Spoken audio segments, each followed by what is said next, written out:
Hey, Mike here. So today I wanted to look at this Helm chart and I wanted to look at flat versus nested values inside of the values file. So this is less of a tutorial or any sort of guide in any way, and I actually just wanted your opinion down in the comments below. When it comes to designing a Helm chart, I've never found that I've written a Helm chart to just be focused on one flat sort of hierarchy of resources. I've always found that they actually go over many. They actually create multiple copies of the same object type.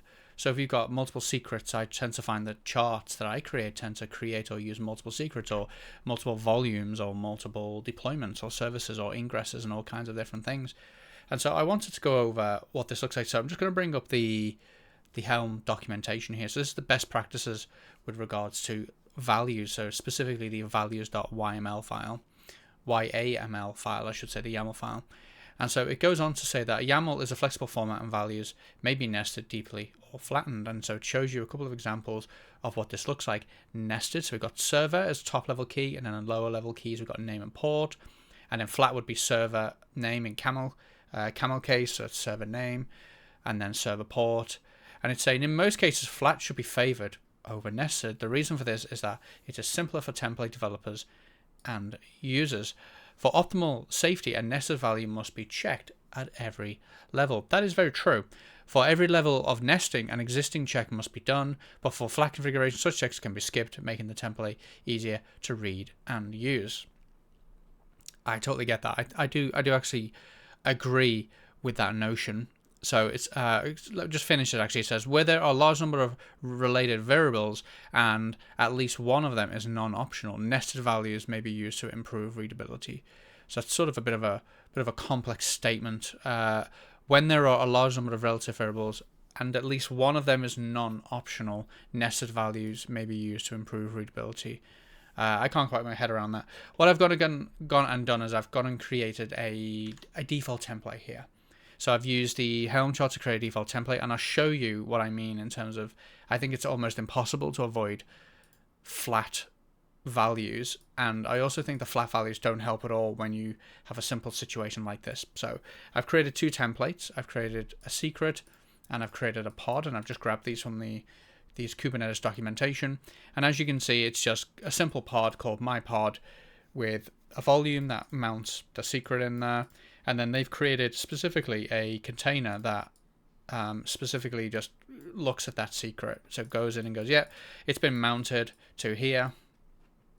Sorry, I just realized I'm just frantically clicking and highlighting everything.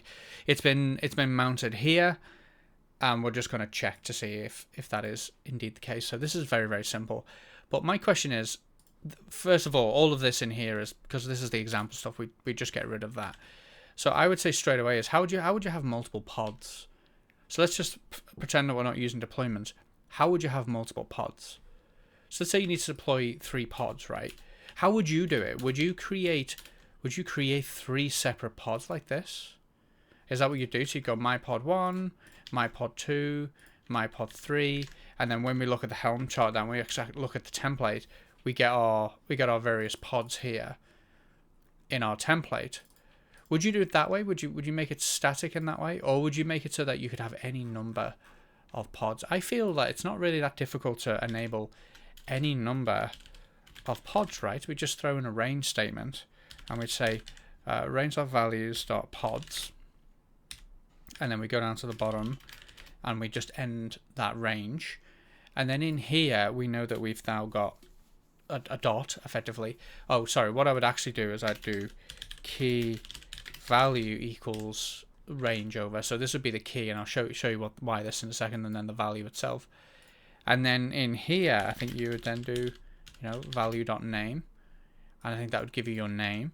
And then of course you then go a little bit deeper with regards to things like the secrets and so on and so forth. And like I said, this isn't an in-depth tutorial. I just wanna sort of pose a hypothetical and then just see what you think about it. So if we've got, this is a very contrived, simple example, but if you've got, in fact, you can actually use that. You can actually just use the key. So you could actually technically just sort of get away with that, really. And then you could come in here and go, okay, well, what secret do we want? There's this secret here. So then we can go value dot, let's just say secret like that. Okay. So then inside of my values file, I could do secret, and I believe it was called dot file secret, was it? Dot file secret, let's have a look. Dot file dash secret, yeah, okay.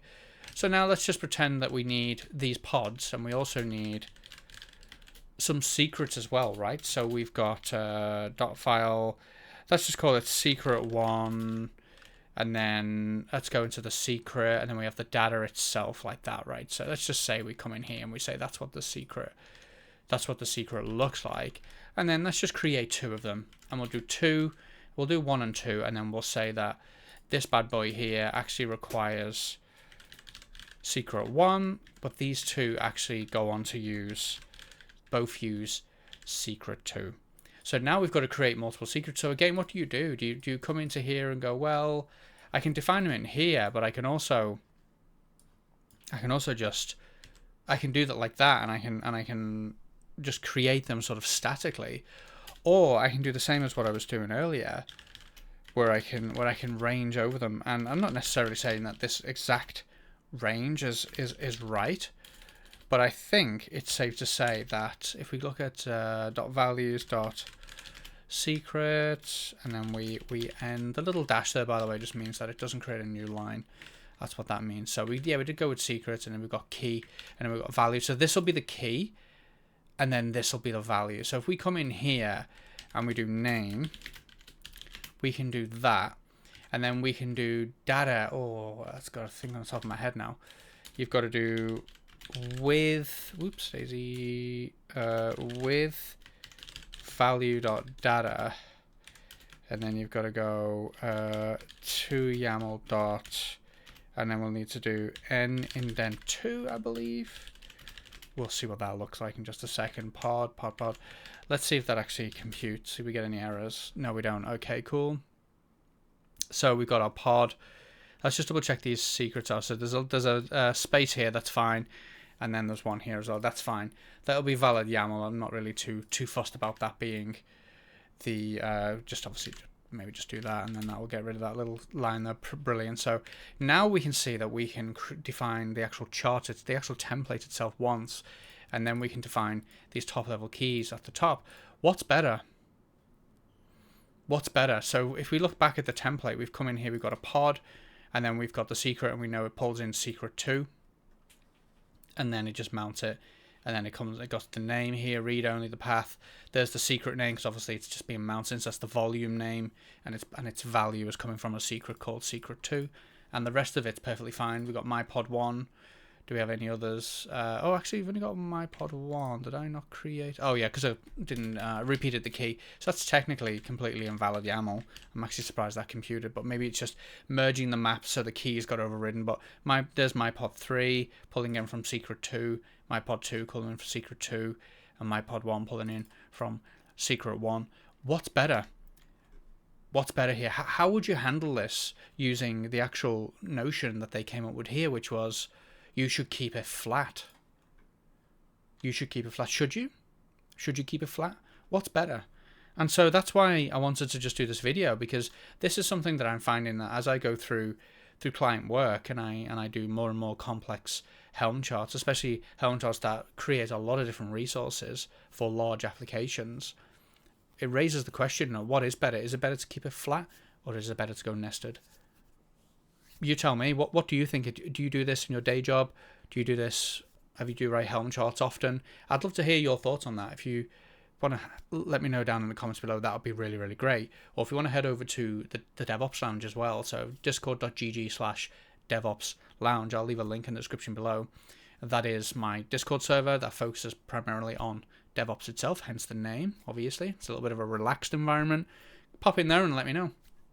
Let me know what you think. I'm happy with nested values, but I think you've got to be really, really careful, because one thing to remember about that values file is you are, for all intents and purposes, essentially creating an API to the chart itself. And if it's overly complicated and hard to use, then the whole chart becomes very, very hard to use. It becomes hard to maintain, and it becomes hard to scale it. But that's what I think anyway. Why don't you tell me what you think in the comments below? Thanks for watching.